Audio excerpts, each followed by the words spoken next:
Welcome back. You're watching Newsx with me, Medha. Now, China has yet again claimed the Shaksgam Valley area of Jammu and Kashmir as its own. It is building a road to Pakistan through the China-Pakistan Economic Corridor, which passes through this area.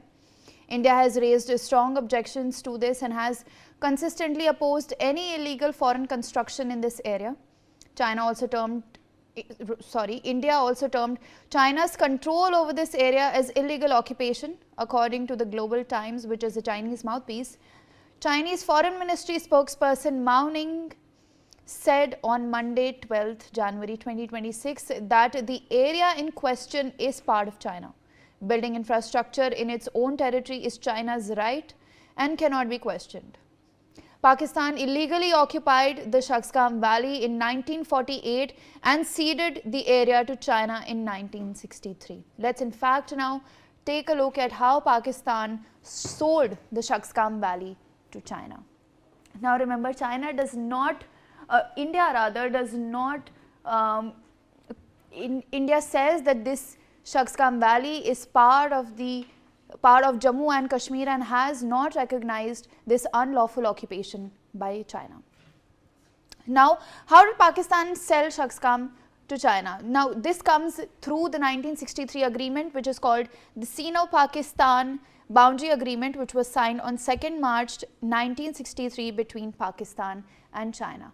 So, this was handed over to China by Pakistan in the year 1963 through an agreement called the Sino-Pakistan Agreement. Now, the agreement intended to settle border between Pakistan's controlled area in the north and China's Xinjiang province along Karakoram range. Now, let's remember, China actually governs Shaksgam as part of its Xinjiang autonomous territory.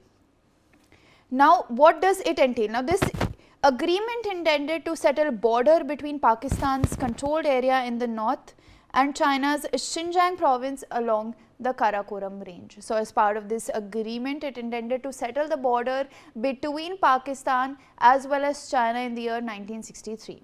Now, the agreement dealt with the Trans-Karakoram Tract, which includes the Shaksgam Valley. Now, through this agreement in the year 1963, Pakistan had given China the Shaksgam Valley. Now, Pakistan accepted China's claims over this area, which covers roughly about 5,180 square kilometers of territory. Now, through this very agreement, Pakistan had handed over Shaksgam Valley to China, which is roughly about 5,000 square kilometers of territory. Now, the deal effectively recognized the border as China and Pakistan agreed on the boundary line. We also have, as per Article 6, now once the Kashmir dispute is finally settled, its sovereign can renegotiate the boundary with China. Now, this is a future clause that is there in this agreement, which says that this dispute, once it's finally settled, can the sovereign there renegotiate the boundary with China. Now, let's say remember that Pakistan had so-called sold Shaksgam Valley to Pakistan in the year 1963, and it was an agreement that was signed by Ayub Khan as well as back then Zulfikar Ali Bhutto and the Foreign Minister of China. Now, India does not recognize these claims. Joining me on the telecast is Ambassador Gauri Shankar Gupta, who is a former diplomat. Thank you so much, sir, for joining us.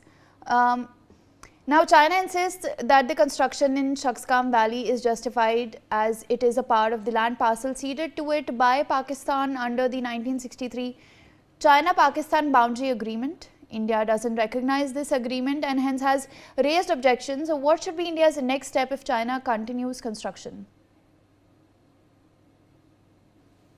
Good morning, Medha. You see, this is an issue which has to be resolved with China as well as with Pakistan. You know, this territory is part of the Pak-occupied Kashmir, and China has taken advantage of its position, and Pakistan has ceded this territory. Legally, it belongs to India, but I don't know what can India do under these circumstances. but we will have to raise diplomatic objections both to Pakistan and to China on the ongoing construction on that area.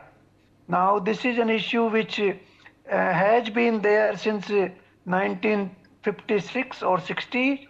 It was actually at the time before 1962 war, when Jawaharlal Nehru also did not, take action against it. In fact, there was a statement in the parliament that why do you bother about this land? Not a blade of grass grows there. And that is the problem. I think we have to take it up diplomatically with China and Pakistan both. Additionally, sir, many believe that China is trying to seek to validate its hold on the area with investments as part of the China-Pakistan economic corridor. Do you think this can legitimize China's claims over a territory that India has said that it has occupied illegally? You see, the actual possession lies with Pakistan, and they have constructed with the help of China all those roads and infrastructure. Now we have raised objections, we have recorded our objection, but this is an issue which have to be resolved either through diplomacy. If not, then one will have to fight a war. Now I don't know whether the government of India is ready to fight a war at this moment, but as of now I don't think we can do much about it except for raising a diplomatic concern and recording our objection officially. Additionally, sir, this area also forms an integral part of the CPEC route, and India has officially objected to CPEC routes passing through its official territory. How important are these areas for China and Pakistan strategically? Yes, Meda, I'm not able to hear you properly, but this is very complicated trilateral issue which India should raise very forcefully. This is the time to raise this issue. And Pakistan should be told that they have no right on this territory and nothing can be constructed. And that was one of the reasons that we did not participate in Belt and Road and Belt initiative of China, Road and Belt initiative of China. But unfortunately, the China continues to do the construction in the area which legally belongs to India as per the Treaty of Accession, which the Maharaja of Kashmir signed with India in 1948, sorry. All right, Ambassador Gauri Shankar Gupta, thank you so much for sharing your insights with us.